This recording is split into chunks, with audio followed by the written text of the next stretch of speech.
성경 말씀 보겠습니다. 성경 말씀은 에베소서 4장 29절입니다. 에베소서 4장 29절 같이 읽어보겠습니다. 무릇 더러운 말은 너희 입 밖에도 내지 말고 오직 덕을 세우는데 소용되는 대로 선한 말을 하여 듣는 자들에게 은혜를 끼치게 하라. 예수를 믿으면 새 사람이 되지요. 그리고 새 사람이 되었다는 것은 끝이 아니라 시작인 것이죠. 그러니까 새 사람답게 이제 살아가는 시작, 생명을 가진 자로 살아가는 시작이 새 사람이 되었다 하는 말씀이 있습니다.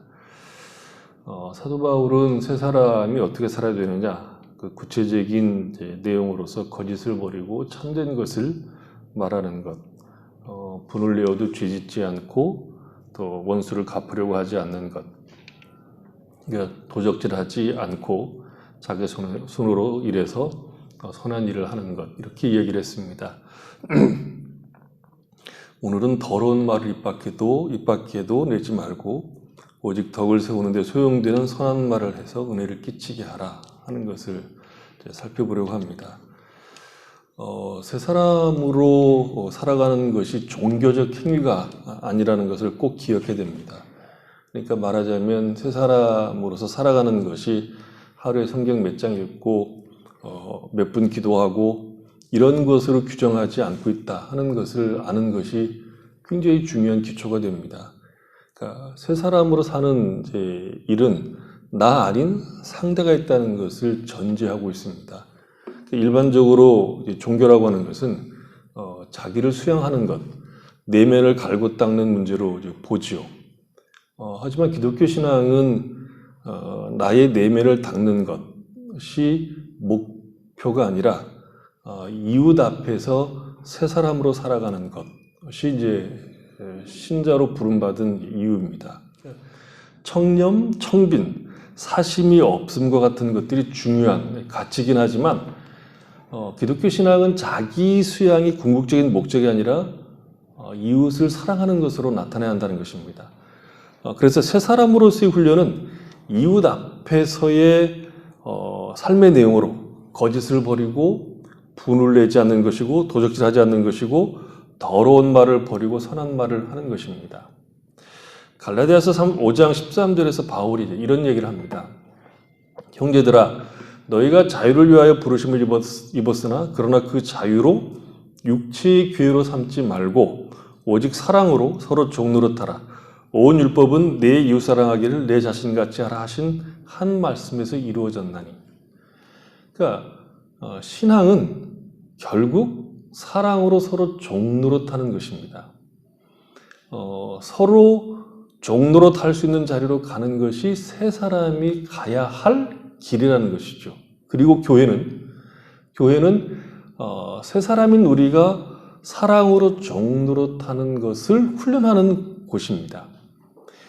기독교 신앙의 진정성이 어디에서 나타날까요? 깊은 신앙은 어떤 모습으로 드러날까요? 깊은 경건은 이웃에게 종노릇하는 것으로 나타나는 것이고 옆 사람을 나보다 낮게 여기는 것으로 그 깊이가 측정되는 겁니다. 이것이 어렵기 때문에 신앙 문제를 혼자 할 수 있는 것으로 도망간다는 거죠. 혼자 할 수 있는 것이 무엇입니까? 기도를 얼마나 오래 했느냐, 성경을 얼마나 많이 읽었느냐, 예배를 얼마나 꼬박꼬박 빠지지 않고 드렸느냐 등등으로 자기의 신앙을 측정한다는 것이죠. 그러니까 신앙의 내용을 개인적 종교성으로 자신을 확인하는 것으로 도망간 결과 성경이 약속하고 있는 그 신자의 어떤 깊이, 풍성함, 약속들을 잃어버리고 있다 하는 것이죠. 여러분 잘 생각해 보십시오. 하나님은 우리를 구원하시고 그리스도를 머리로 이 교회로 우리를 묶어서 이 긴 시간을 함께 보내게 하시는 이유가 무엇인가를 생각해 보셔야 됩니다. 교회가 어떤 사명을 감당하기 위한 것도 분명히 있습니다. 일을 해야 되니까. 하지만 더 깊은 내용은 교회에서 우리를 키우기 위한 것이 더 본질적인 겁니다. 일반적으로 교회를 보면 목사 같은 목사가 목회하는 교회가 별로 없고 장로 같은 사람이 장로를 하고 집사 같은 사람이 집사하는 그런 교회가 별로 없습니다. 왜 그럴까요? 그 직분에 걸맞는 실력을 갖춘 사람을 찾아서 맡기려고 하면 하늘의 천사들이 와서 하면 훨씬 더 잘 할 겁니다. 하나님은 완전히 준비된 자를 찾아서 일을 맡겨서 어떤 일을 완벽하게 처리하는 것이 목적이 아니라 우리에게 그 일을 맡겨서 그 일을 하는 동안 우리가 커가는 것을 목적으로 우리를 부르셨고 우리를 하나로 묶어 놓으신 겁니다. 기독교 신앙에서 훈련이라고 하는 것은 내가 잘나고 능력 있고 어떤 기능을 잘 갖춘 사람이 되는 것이 아니라 함께 사는 법을 배우는 것이 훈련입니다. 우리는 훈련을 전부 특별한 사람, 특수한 기능을 가진 사람, 적진에 들어가서 폭파 공작을 할 수 있는 영적 특공대를 만드는 것에 초점을 두고 있기 때문에 기독교에서 말하고 있는 훈련들이, 그 많은 훈련들이 기독교를 풍성하게 하고 신자가 신자답고 예수를 믿는 것이 얼마나 놀라운 일인가 하는 것을 드러내는 것이 아니라 훈련을 마쳤다는 훈장을 달고 다니면서 자기를 과시하고 자기의 신앙을 오판하게 만드는 일로 둔갑했다는 거죠. 신앙은 내가 있고 네가 있는 겁니다. 죄로 똘똘 뭉쳐진 자들, 그러나 예수 안에서 새 사람이 된 사람들인 나와 네가 어떻게 어울려 사느냐의 내용이 신앙입니다. 신앙이 좋은 사람, 경건의 깊이가 있는 사람이라고 하는 것은 개인적인 훈련을 많이 한 능력자들이나 은사를 많이 가지고 있는 자들이 아니라 사람을 사랑할 줄 아는 사람인 겁니다.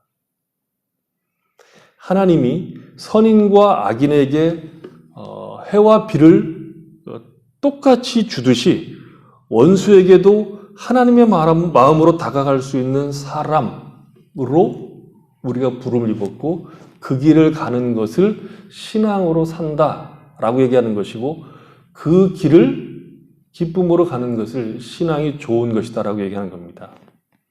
그런 훈련 중에 하나가 말에 관한 겁니다. 말에 관한 이야기는 성경 여러 곳에서 그 중요성을 이야기를 많이 하죠. 잠언을 비롯해서 여러 군데에서 이야기를 하는데 가장 유명한 성경은 아마 야고보에 있을 겁니다. 야고보서에 있을 겁니다. 읽어보시면 거기에 이제 잘 설명이 되어 있죠. 말은 인간이 가진 기능 가운데 짐승과 구분되는 가장 탁월한 기능입니다.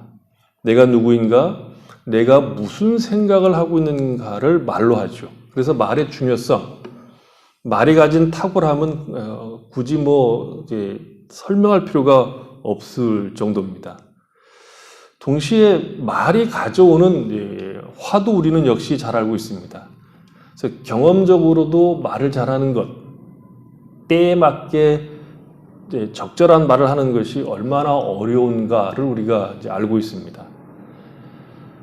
뿐만 아니라 상대방의 말을 잘 듣고 제대로 알아듣는 것도 역시 어렵습니다. 그러니까 말하는 것도 어렵고 말을 잘 알아듣는 것도 어렵습니다. 공식석상에서나 의도적으로 하는 말로는 그 사람을 분간하기가 굉장히 어렵습니다. 요즘 정치인들이 하는 말은 무슨 외계인들이 외계어로 얘기하는 것처럼 들리죠. 자기들끼리 아는 방언으로 정치 행위들을 하고 있다. 그렇게 느낄 때가 많습니다. 말은 가장 탁월한 기능이면서 동시에 말로서 인간은 상대를 속이고 상대에게 치명적인 해를 가할 수 있는 무기가 된다는 것이죠. 겉으로 멀쩡한데 어느 순간에 말을 쏟아내는 것을 보면 그 사람이 내가 알던 사람인가 싶을 때가 있기도 합니다. 그래서 말만큼 중요하고 어렵고 곤란하게 하는 것도 없다는 거죠. 그래서 절 같은데, 그리고 요즘은 절을 흉내내는 기독교 수련원들이 많은데 그런 수련원들에서 무건수행, 침묵수행 이따위 것들을 또 하죠. 하는 이유는 말하는 것이 그만큼 어렵고 우리가 말을 해서 좋은 것들을 뱉어내기가 어렵다는 것을 알기 때문에 아예 입을 쳐닫는 거죠. 그만큼 어렵다는 거죠. 마태복음 12장 한번 보십시오. 마태복음 12장 34절로 37절인데 예수님도 그렇게 얘기하죠. 독사의 자식들아 너희는 악하니 어떻게 선한 말을 할 수 있느냐. 너희는 마음에 가득한 것을 입으로 말함이라. 선한 사람은 그 쌓은 선에서 선한 것을 내고 악한 사람은 그 쌓은 악에서 악한 것을 내느니라. 내가 너희에게 이르노니 사람이 무슨 무익한 말을 하든지 심판날에 이에 대하여 신문을 받으리니 내 말로 의롭다함을 받고 내 말로 정죄함을 받으리라. 말이 심판의 근거가 된다는 거죠. 여기서 말이라고 하는 것은 말하는 대로 정죄를 받는다 그런 문제가 아니고 지금 여기서 말이라고 하는 것은 속에 있는 것이 겉으로 나왔다는 것이죠. 겉으로 나온 것은 그것이 그 속에 있기 때문에 나온 것이죠. 문제는 입술로 나오는 말이 아니라 그 속에 문제가 있다는 겁니다. 그래서 말이 심판의 근거가 된다라고 얘기하는 거죠. 열매를 보아 그 나무를 알지니라. 아름다운 열매를 맺지 아니하는 나무마다 찍혀 불에 던지우리라 라고 주님이 하신 말씀도 같은 맥락의 이야기입니다. 열매가 그 나무가 어떤 나무인가를 말해준다는 것이죠. 사과나무에서 배가 맺히는 일은 전혀 없습니다. 사과가 맺혀 있으면 그게 사과나무죠. 같은 사과나무라고 해도 종자가 좋은 나무는 달고 맛있는 사과가 맺히고 종자가 좋지 않은 사과나무는 나쁜 사과 열매를 맺히게 되는 거죠. 그것과 같이 그 속에 선한 것이 있으면 선한 말이 나오는 것이고 악한 것이 있으면 악한 말이 나온다는 겁니다. 그러니까 말은 결과이지 원인이 아닙니다. 원인은 속에 있습니다. 말은 그 사람의 인격, 그 사람의 수준, 그 사람이 어떤 나무인가를 드러내주는 열매라는 거죠. 그래서 사도 바울은 우리가 새 사람이기 때문에 더러운 말을 입 밖에 낼 수가 없다라고 얘기하는 이유가 뭐냐면 우리는 그 말을 뱉어내는 그 속, 그 원인이 새 생명을 가지고 있는 자들이기 때문에 더러운 말을 뱉을 수 없다. 그러니 훈련하라고 얘기하는 겁니다.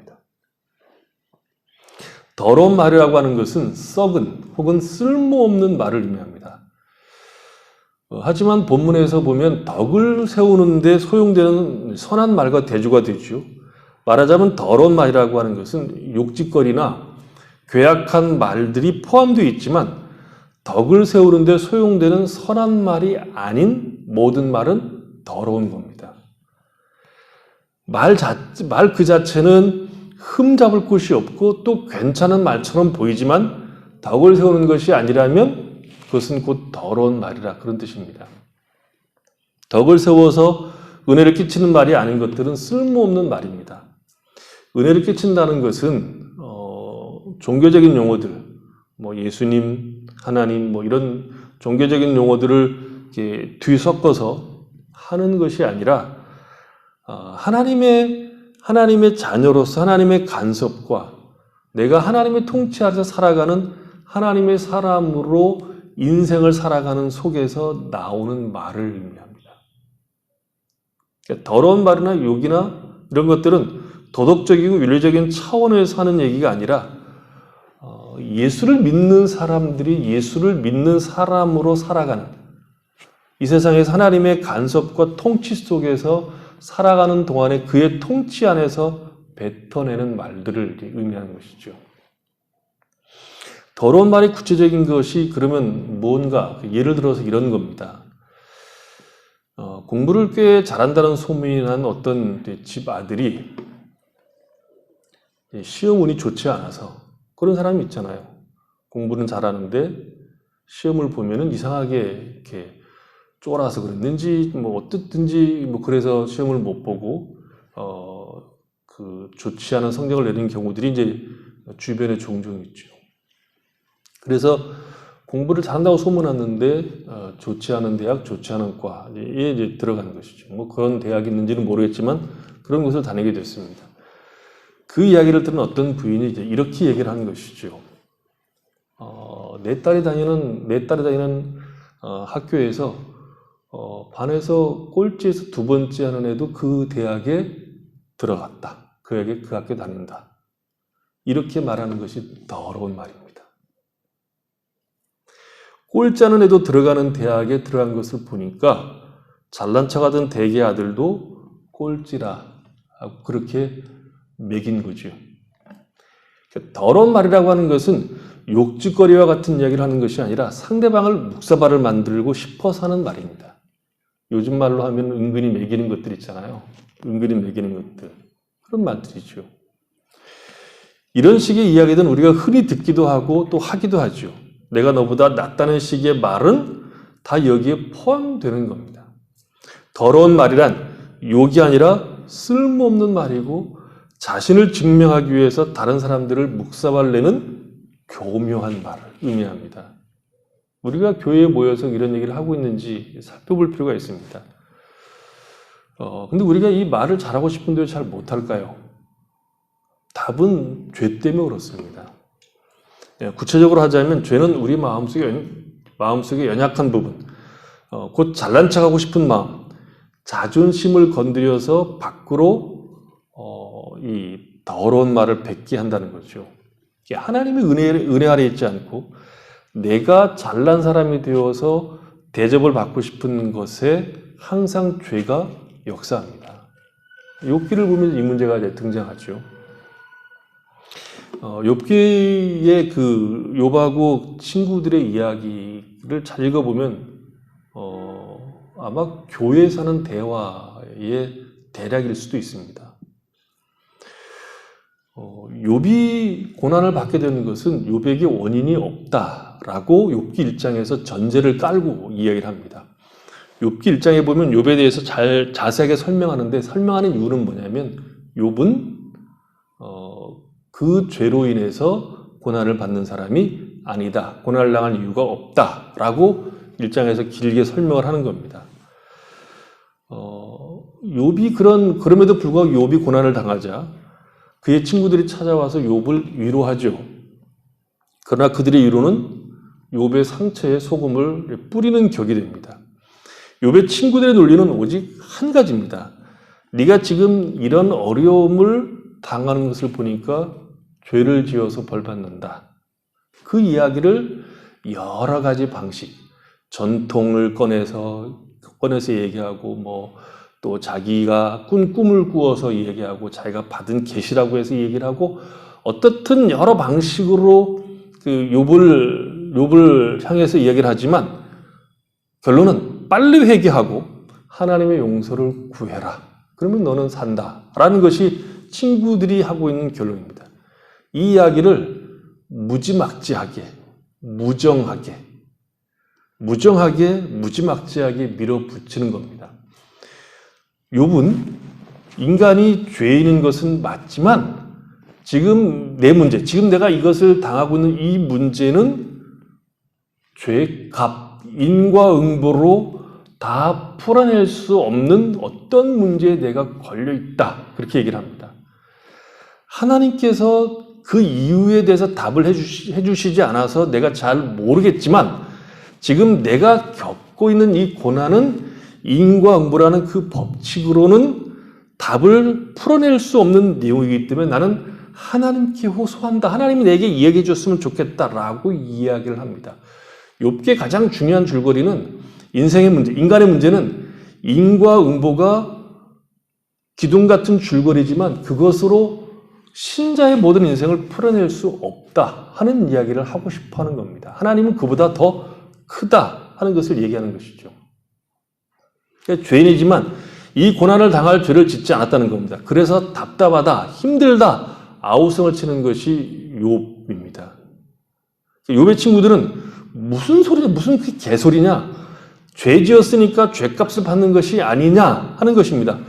그 말 속에는 그런 고난을 겪고 있지 않는 자신들의 어떤 우월감도 내포되어 있습니다.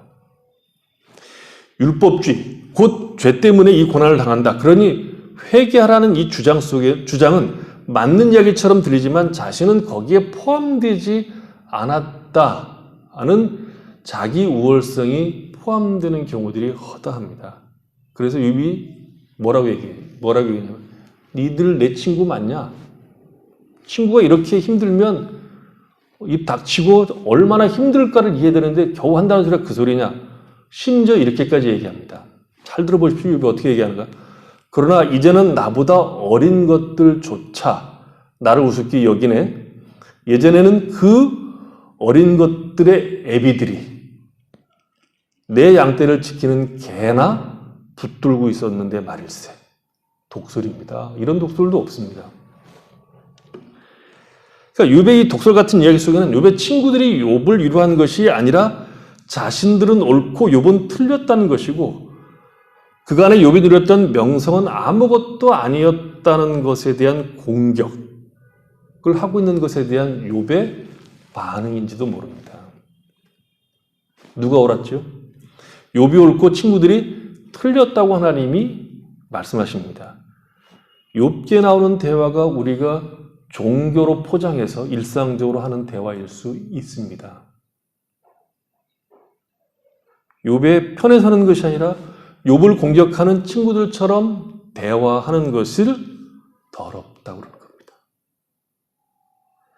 한 사람이 슬픔 속에 있을 때 그의 슬픔이 그가 범죄한 사실을 인하여 슬퍼하거든 같이 슬퍼하십시오. 나 같은 죄인도 용서받아서 이렇게 뻔뻔하게 살아가는데 당신의 죄 정도야 하나님께서 벌써 잊으시지 않았겠느냐라고 말할 수 있으셔야 됩니다. 누군가 하나님이 주신 복을 누리고 기뻐하거든 나는 그것보다 적은 것을 가지고도 기뻐하는데 하나님께서 당신을 너무 많이 사랑하셔서 너무 많은 것을 주셨다고 기뻐하면서 이야기할 수 있어야 됩니다.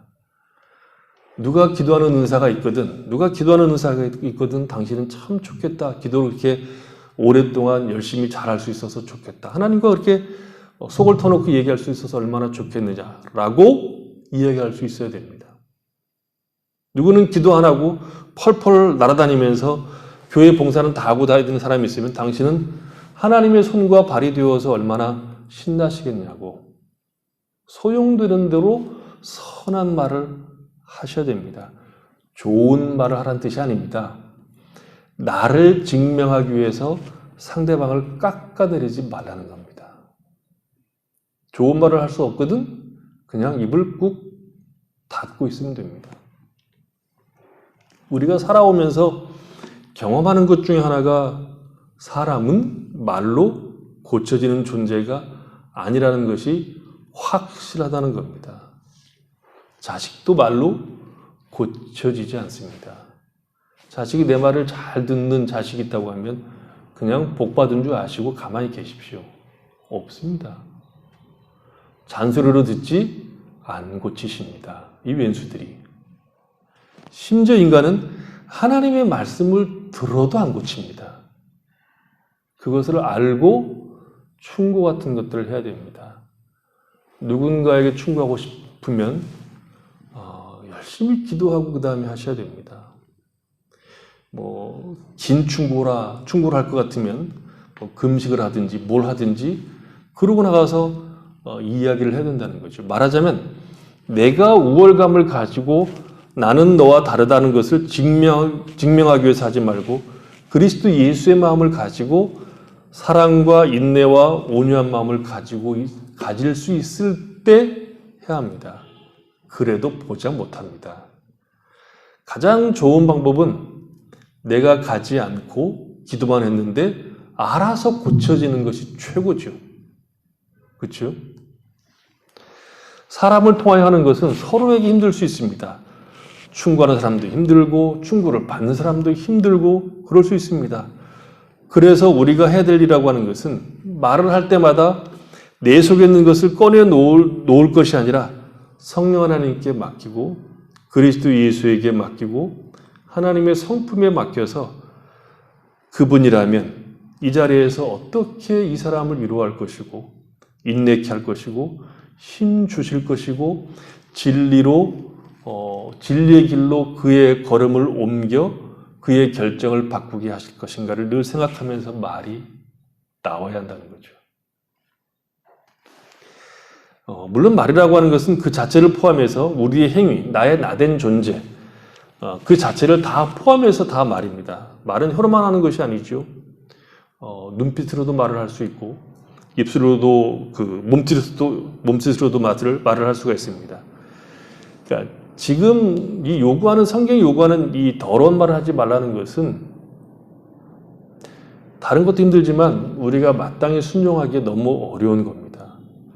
말은 특히 어려운데 왜 그러냐면 예비 동작이 없습니다. 그렇죠? 모든 운동에는 예비 동작이 있죠.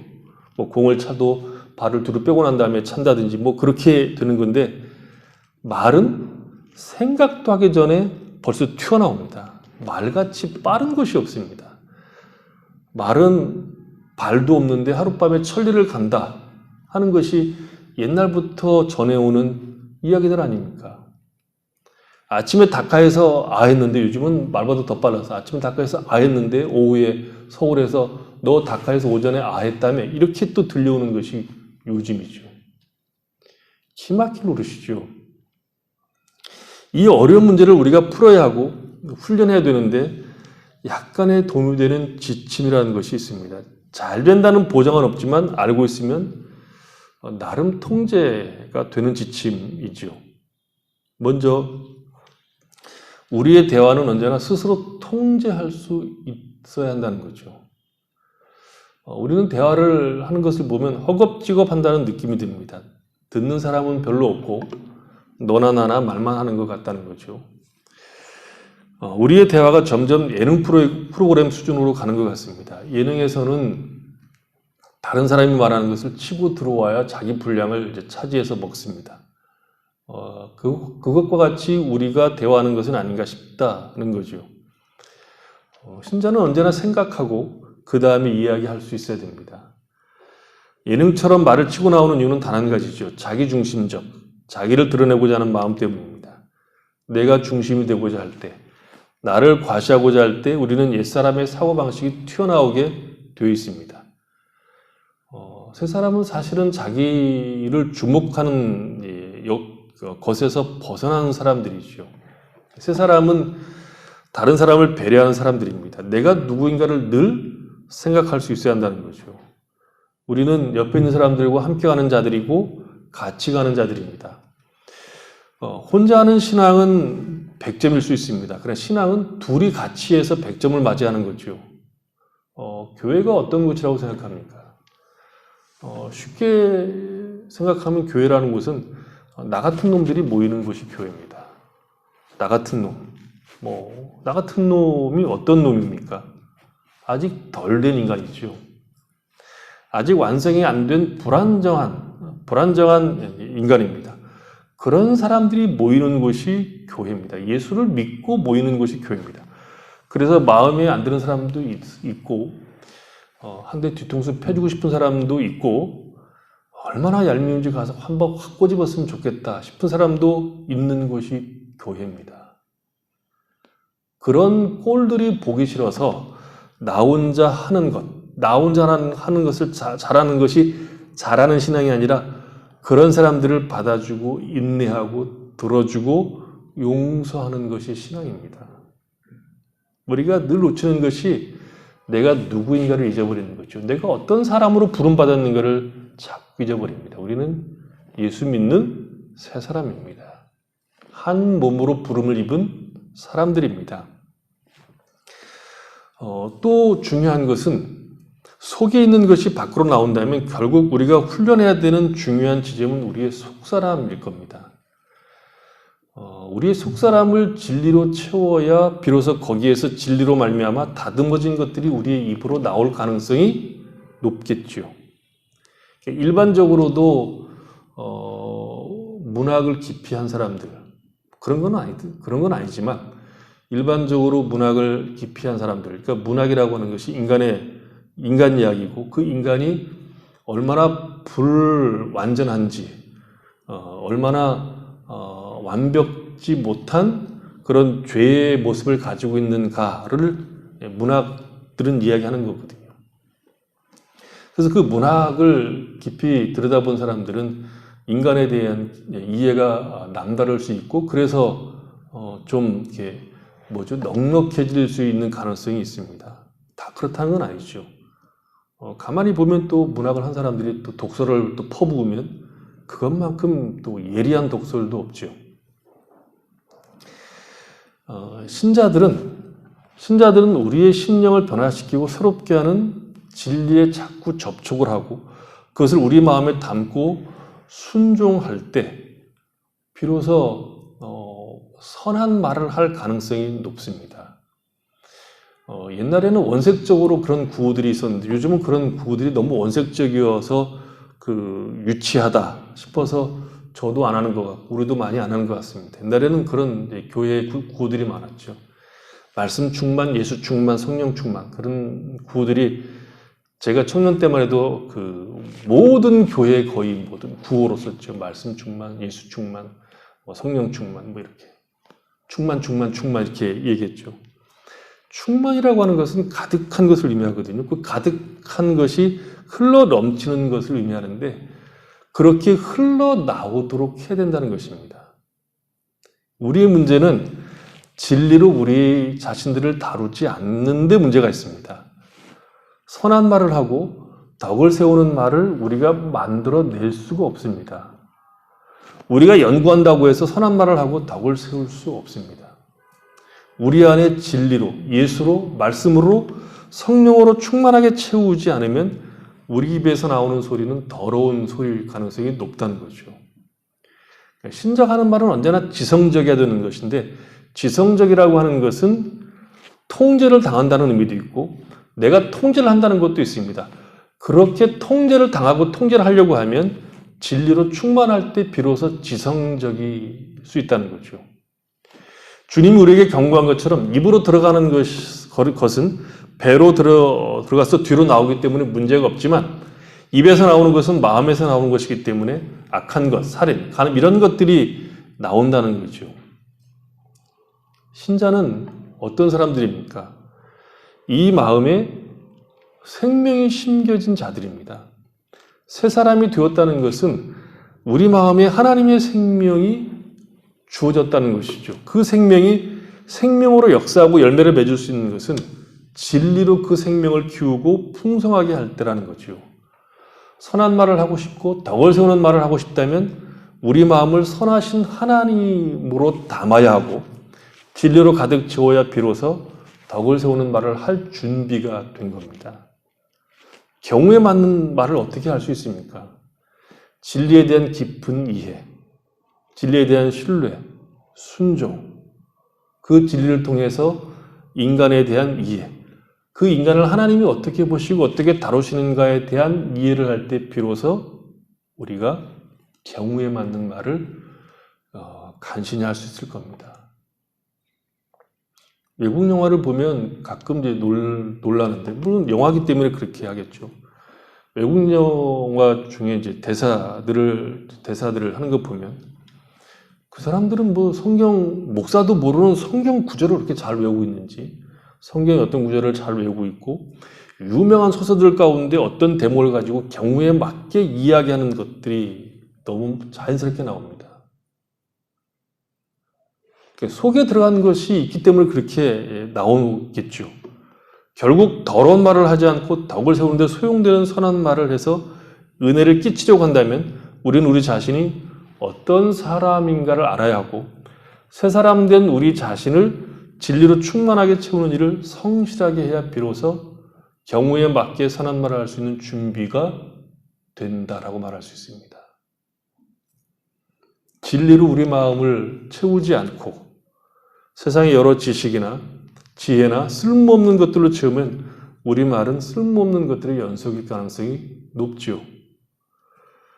가장 어려운 훈련 중에 하나인 말을 하는 것은 결국 어떤 기능을 닦아내는 문제가 아니라 우리의 속사람을 새 사람이라고 칭하게 된 우리 자신을 진리로 채우는 것, 성령의 인도하심으로 우리 자신을 맡기는 것에 달려있다라고 볼 수 있습니다. 거기에서 우리는 우리 자신이 누구인가를 알고 우리가 만나는 사람들이 어떤 존재인가를 이해하고 그 이해가 단편적인 것이 아니라 인간의 삶, 그리고 그 삶 속에 인간이 어떤 다양한 존재로 살아가는가를 이해하고 거기에 맞는 말을 할 수 있는 여력을 갖게 된다라고 얘기할 수 있습니다. 그래야 은혜를 끼치는 말을 조금씩 조금씩 배워가는 것이죠. 그래서 은혜를 끼치는 말은 마치 아이들이 옹알이부터 시작해서 말을 배워가는 것처럼 우리가 배워가야 되는 겁니다. 그 배워가는 것은 우리 안에 진리를 채울 때, 성령의 인도하심에 순종할 때, 이렇게 해갈 때 비로소 우리의 신앙들이 자라간다. 더러운 말이 아닌 은혜를 끼칠 수 있는 말을 하나씩 하나씩 할 수 있다는 것을 기억하고, 우리가 어떤 은혜로 부름을 입었고 어떤 사람으로 하나님이 우리를 키워가시는지, 그리고 우리가 스스로 진리 안에서 우리 자신들을 충만케 함으로 경우에 맞는, 때에 맞는 은혜를 끼치는 말로 많은 이들에게 덕을 끼치는 성도의 귀한 삶을 살아갈 수 있기를 바랍니다. 기도하겠습니다. 하나님 우리 아버지, 우리가 더러운 말이 아닌, 쓸모없는 말이 아닌 은혜를 끼치는, 덕을 세우는 말을 할 수 있는 사람들로 매일매일 훈련되어 갈 수 있도록 은혜를 베풀어 주시옵소서. 이것은 우리가 스스로 만들어내는 것이 아니고 우리 안에 진리로 충만하게 채울 때 하나님의 말씀으로 채우고 그 말씀대로 순종하고 그 말씀에 대한 깊은 이해와 순종과 그 말씀 속에서 말씀하시는 하나님과 인간에 대한 깊은 이해 속에서 비로소 우리는 덕을 세울 수 있는 말을 해나갈 수 있을 겁니다. 하나님 우리에게 은혜를 베풀어 주셔서 우리의 입술의 말들이 은혜를 끼치는 선한 말을 할 수 있는 사람들로 우리 자신들이 선한 사람이 되어갈 수 있도록 복을 내려 주시옵소서. 예수님 이름으로 기도했습니다. 아멘.